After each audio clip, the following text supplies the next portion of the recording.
Hello friends, आज के इस वीडियो में हम बात करेंगे ऑटोनॉमिक नर्वस सिस्टम के क्लिनिकल प्रॉब्लम्स के बारे में।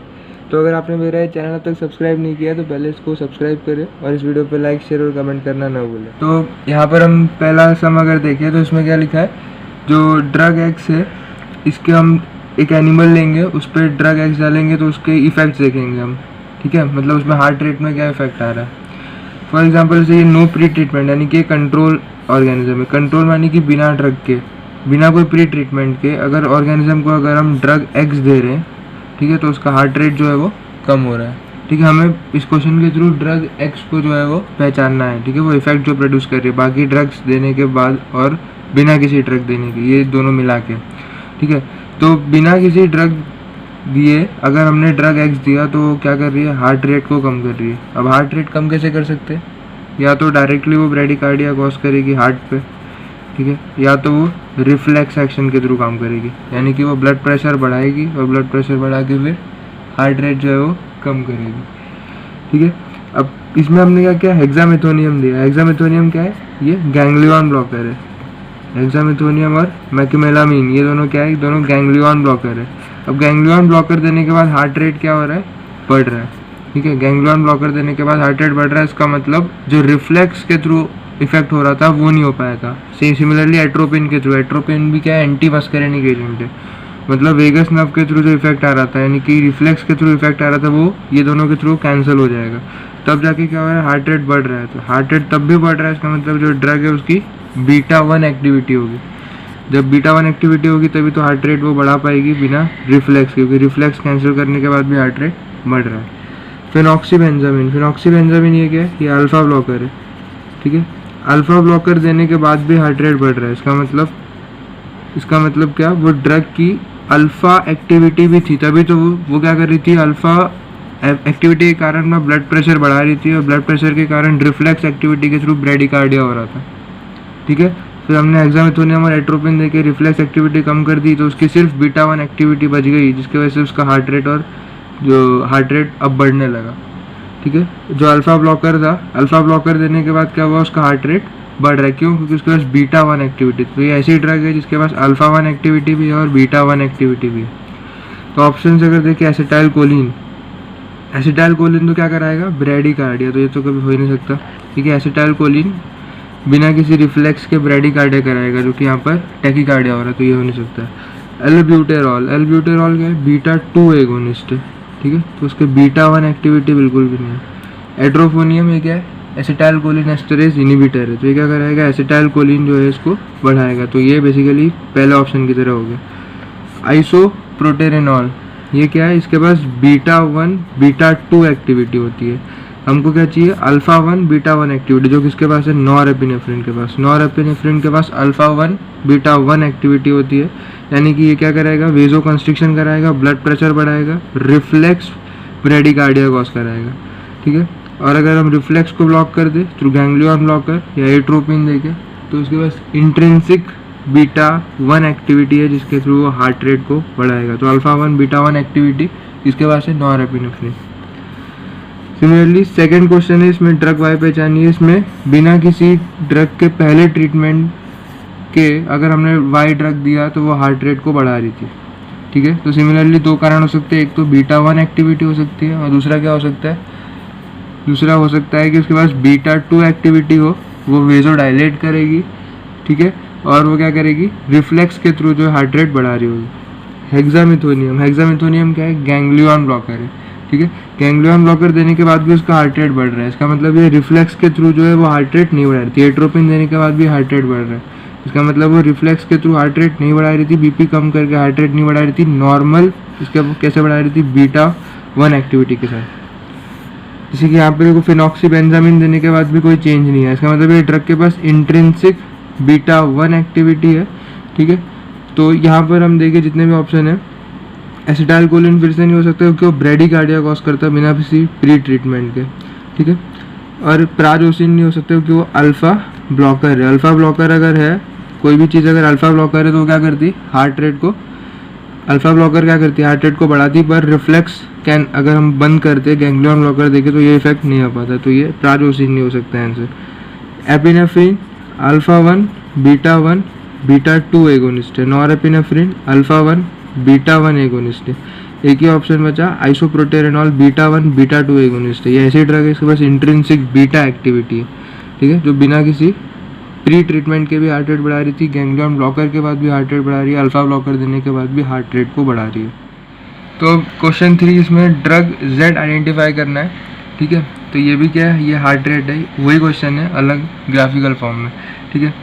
तो यहाँ पर बिना किसी ड्रग के प्री ट्रीटमेंट के हार्ट रेट को बढ़ा रही है ये ड्रग, ठीक है। तो वही बीटा 1 एक्टिविटी हो सकती है, रिफ्लेक्स के थ्रू काम कर सकती है।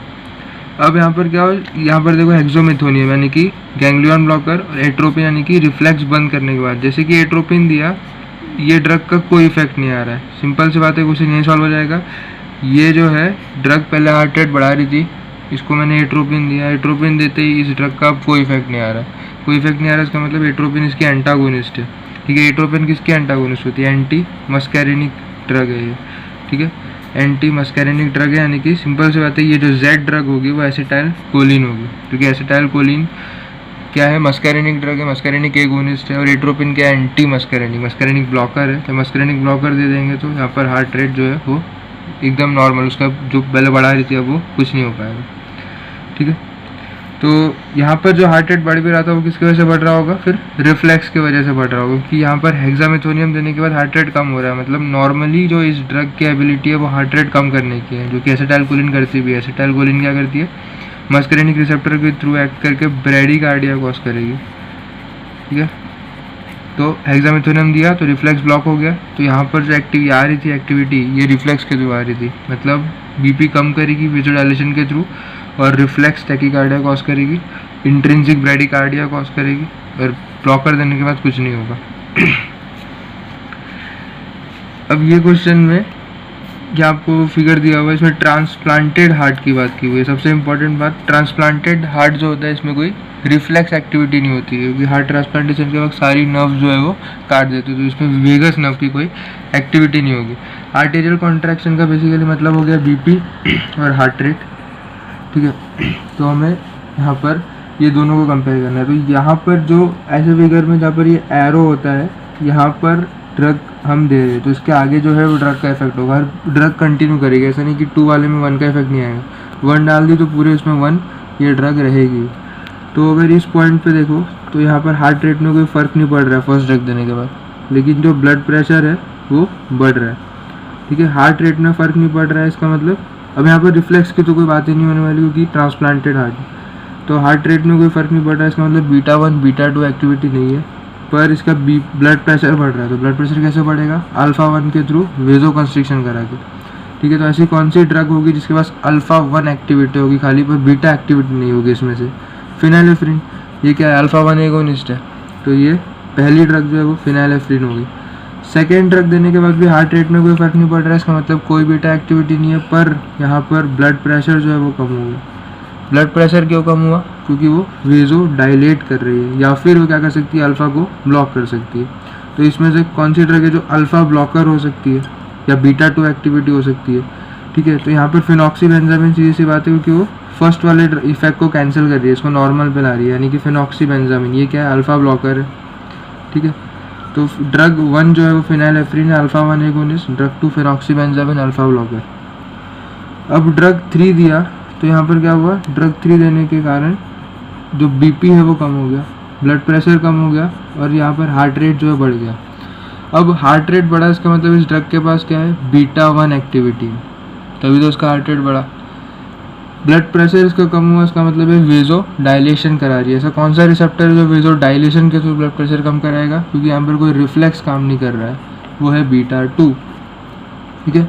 बीटा 2 वेजो डायलेशन कराएगा और ब्लड प्रेशर जो है वो कम कराएगा, ठीक है। तो ये ड्रग जो इसके पास बीटा 1 एक्टिविटी भी है, बीटा 2 एक्टिविटी भी है, और यहाँ पर सीधी सी बात है कि है अल्फ़ा रिसेप्टर जो है वो पहले से ब्लॉक है, ठीक है।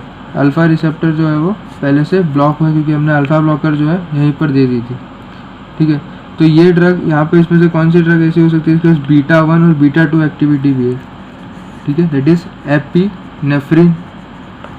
एपिनेफ्रिन क्या है, alpha 1 beta 1 beta 2 agonist. Alpha वाला इफेक्ट क्यों नहीं आ रहा, क्योंकि अल्फ़ा ब्लॉकर हम पहले दे चुके हैं। तो इफेक्ट किसका आएगा, बीटा 1 बीटा 2। बीटा 1 के थ्रू वो हार्ट रेट बढ़ाएगी, बीटा 2 के थ्रू वेसोडाइलेशन के थ्रू यहाँ पर क्या होगा यहाँ पर बीपी जो है वो कम होगा। इस चीज़ को कहते हैं, जब भी अल्फ़ा ब्लॉकर देने के बाद एपिनेफ्रिन देते हैं तो यहाँ पर बीपी जो है वो बहुत ज़्यादा कम हो जाता है। इसी चीज़ को कहते हैं एपिनेफ्रिन रिवर्सल।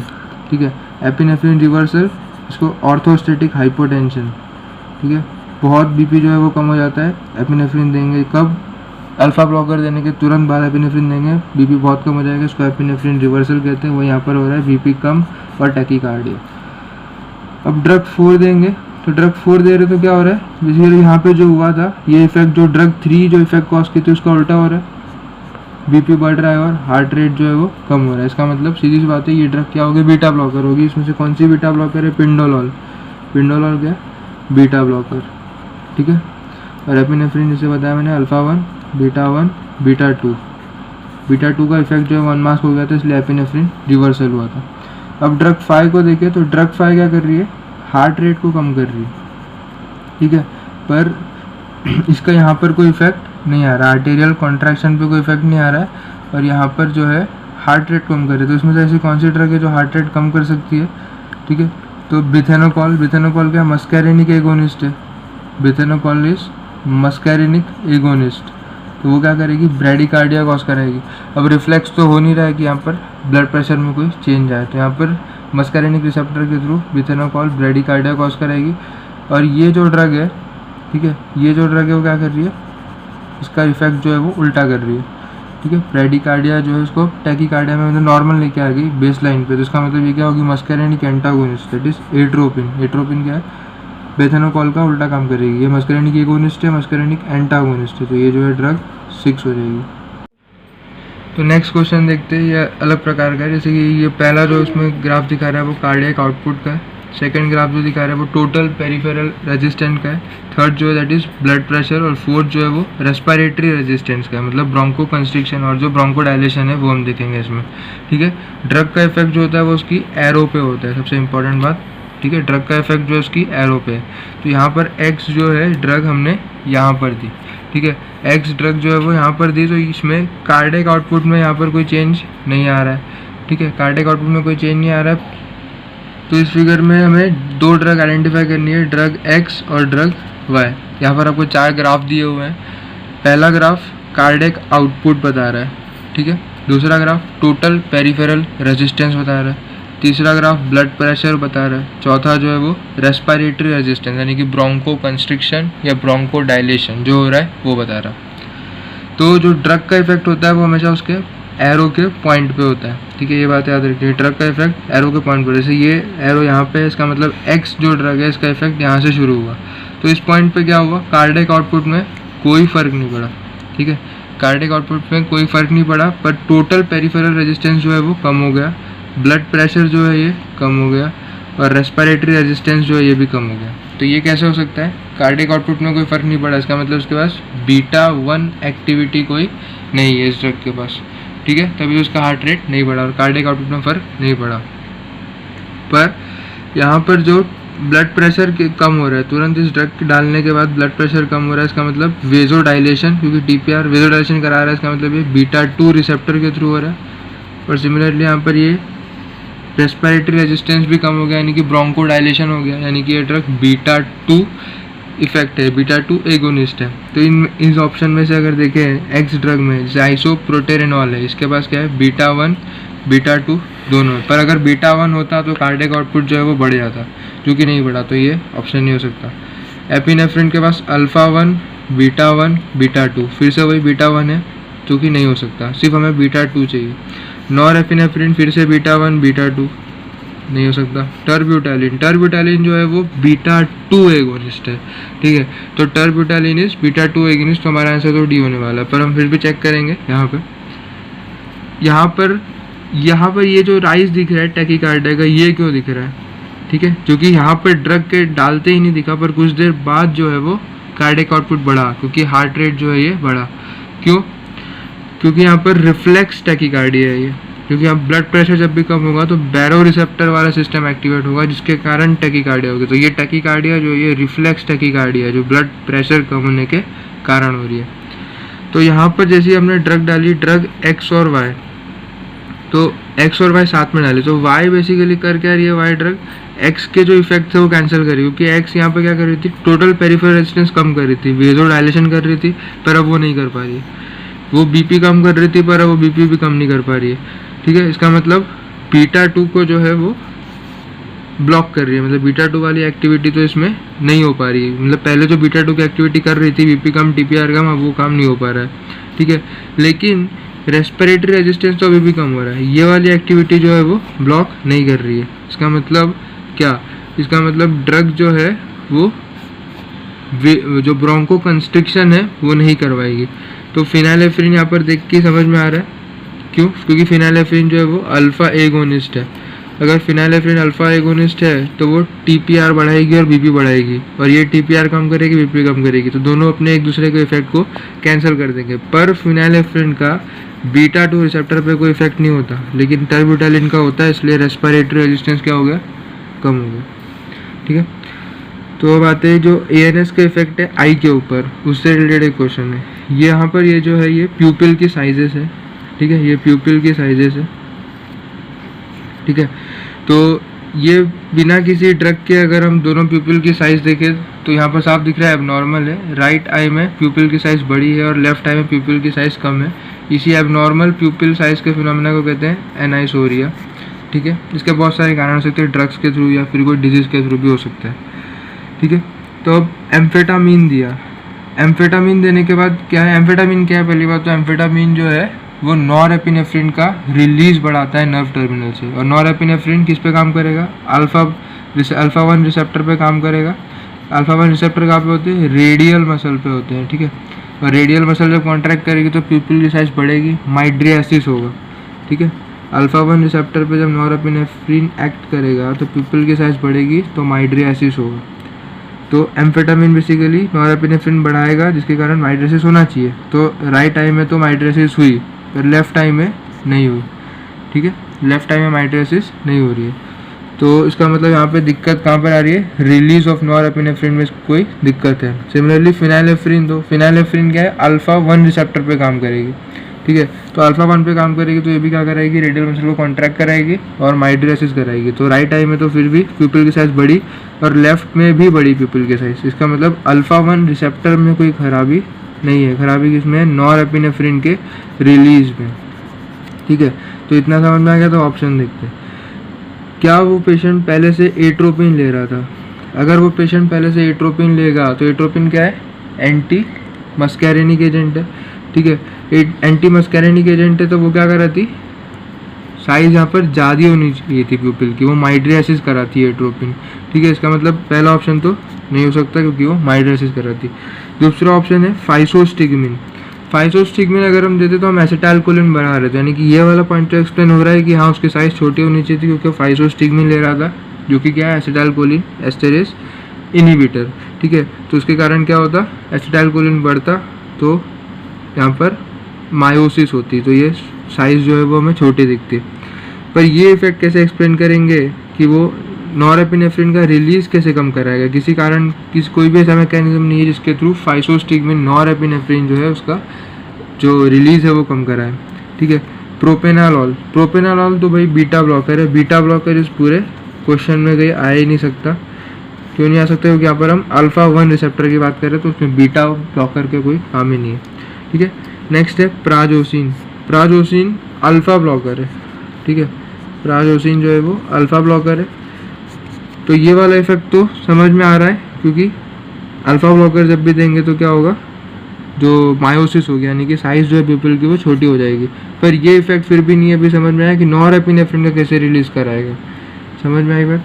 तो जो फिफ्थ ऑप्शन है that is denervation of radial muscle. Denervation of radial muscle मतलब नर्व टर्मिनल्स ही नहीं रहे, तो उसमें अब नॉरएपिनेफ्रिन ही नहीं रहा। तो जब नॉरएपिनेफ्रिन ही नहीं है तो वो आएगा ही नहीं, मतलब वो रिलीज ही नहीं होगा, तो वो अल्फा 1 पे काम ही नहीं कर पाएगा। तो यहाँ पर कोई जो माइड्रियासिस है वो नहीं हो पाए। ठीक है, तो नॉरएपिनेफ्रिन की रिलीज कम हुई। तो लेकिन यहाँ पर जो आप इफेक्ट देख रहे हो, जब फिनाइलेफ्रिन थी जो कि क्या थी, अल्फा 1 एगोनिस्ट थी, तो माइड्रियासिस दोनों केस में हुई, पर लेफ्ट आई में कुछ ज़्यादा ही माइड्रियासिस हो गई। ये क्या हुआ, क्योंकि जब नर्व अपने सप्लाई नहीं दे रही थी रेडियल मसल को, तो रेडियल मसल पे जो अल्फा 1 रिसेप्टर थे उन्होंने क्या किया, डिनर्वेशन हाइपर सेंसिटिविटी हो गई उनकी, ठीक है, डिनर्वेशन हाइपर सेंसिटिविटी, ठीक है। तो डिनर्वेशन हाइपर सेंसिटिविटी मतलब नर्व सप्लाई नहीं होगी तो रिसेप्टर जो है वो बहुत ज़्यादा सेंसिटिव हो जाएगा। जैसे ही हमने अल्फा 1 एगोनिस्ट ड्रग दे दी उसने बहुत ज़्यादा माइड्रियासिस जो है वो कॉज करवा दी, ठीक है। तो ये क्लिनिकली अगर हम देखें तो किस सिचुएशन में देखने को मिल सकता है, अगर कोई पेशेंट हो, ठीक है, उसको ब्रोंकोजेनिक कार्सिनोमा हो, एपेक्स ऑफ द लंग, ठीक है, एपेक्स ऑफ लंग पे ट्यूमर हो जिसको हम क्या कहते हैं, पानकोस ट्यूमर, ठीक है, पैनकोस ट्यूमर हो, तो एपेक्स ऑफ लंग पे जो ट्यूमर होता है वो पीछे किसको कंप्रेस करेगा, पीछे कंप्रेस करेगा सुपीरियर सर्वाइकल गैंग्लियन को, ठीक है। और सुपीरियर सर्वाइकल गैंग्लियन जो है इसी के थ्रू तो नर्व फाइबर्स जो है वो आइस को सिंपैथेटिक फाइबर्स देते हैं, यानी कि वहीं से तो नॉरएपिनेफ्रिन का जो फाइबर्स है वो आ रही है, ठीक है। तो इस सिंड्रोम को क्या कहते हैं, इसी सिंड्रोम को कहते हैं हॉर्नर्स सिंड्रोम, ठीक है। हॉर्नर सिंड्रोम में यही हो रहा है, सुपीरियर सर्वाइकल गैंग्लियन जो है वो कंप्रेस हो रहा है, ठीक है, जिसके कारण नॉरएपिनेफ्रिन जो है रिलीज नहीं हो पा रही है नर्व टर्मिनल पे। तो रेडियल मसल पे जो अल्फा 1 रिसेप्टर थे इसकी डिनर्वेशन हाइपर सेंसिटिविटी हो गई, तो जैसे ही हम अल्फा 1 एगोनिस्ट देंगे बहुत ज़्यादा यहाँ पर जो है वो इफेक्ट देखने को मिलेगा। तो फ्रेंड्स इस वीडियो में केवल इतना है। अगर आपको मेरा वीडियो पसंद आया तो उस पर लाइक शेयर और कमेंट करना ना भूलें।